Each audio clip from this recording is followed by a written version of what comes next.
In this video, you will hear from Dr. Joseph Volpicelli, leading naltrexone expert researcher and physician. Okay, another really common question that we get is around when somebody should stop taking naltrexone if they're using this following the Sinclair method, Mhm. before a surgery, before they're going on an opiate pain medicine. So what would you say there with the question around, I have surgery, when should I stop naltrexone before my surgery? And then secondarily to that, when should I go back on naltrexone? Of course, just to preface this, that this is something that your physician should definitely be advising on, but just have you, Dr. Volpicelli, speak generally about what the rule of thumb is regarding this.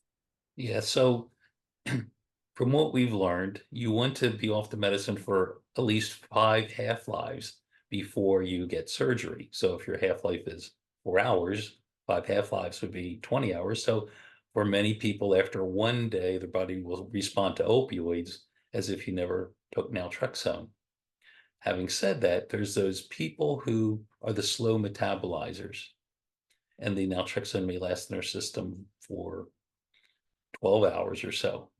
So to be safe, if you wait 72 hours, that should encompass virtually everyone.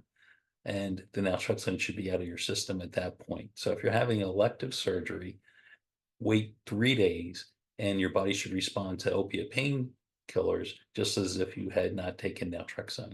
Then you also ask the question, when should you go back to starting naltrexone after you've been on opiate pain relievers? And for most people, especially these days, they're not on opiates very long. So they're only on the opiates for a couple of days tops. And at that point, your body probably hasn't built up much tolerance to the opiates, and you're not going to have much in the way of withdrawal. And so you could start the naltrexone as soon as the opiates are out of your system. So you can check your urine to make sure that your urine is free of any opiates in your system, and then it would be safe to go back on naltrexone. Now, for people who've been using opiates chronically for weeks, if you were to stop the opiates, then you might actually go through some withdrawal.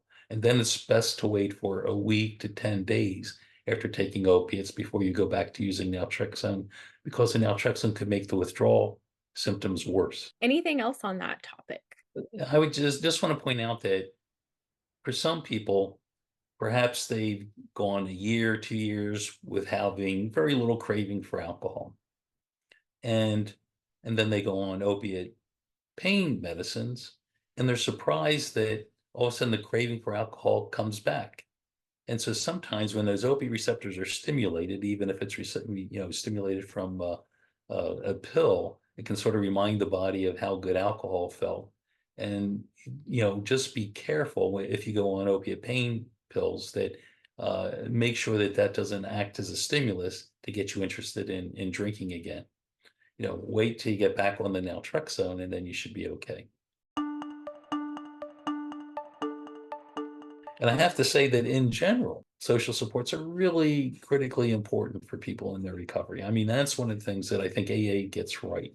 That when people are have peer support or a coach or someone can help hold them accountable, but give them support when they begin to lose hope, that's very important, critically important in terms of people getting better from this disorder. And so I recommend, from the beginning, we've recommended that if people go on naltrexone using the Sinclair method or daily naltrexone, or if they get a monthly injection of extended release naltrexone, that in addition to using the medicine faithfully, it's also important to have psychosocial support to help you get through the process.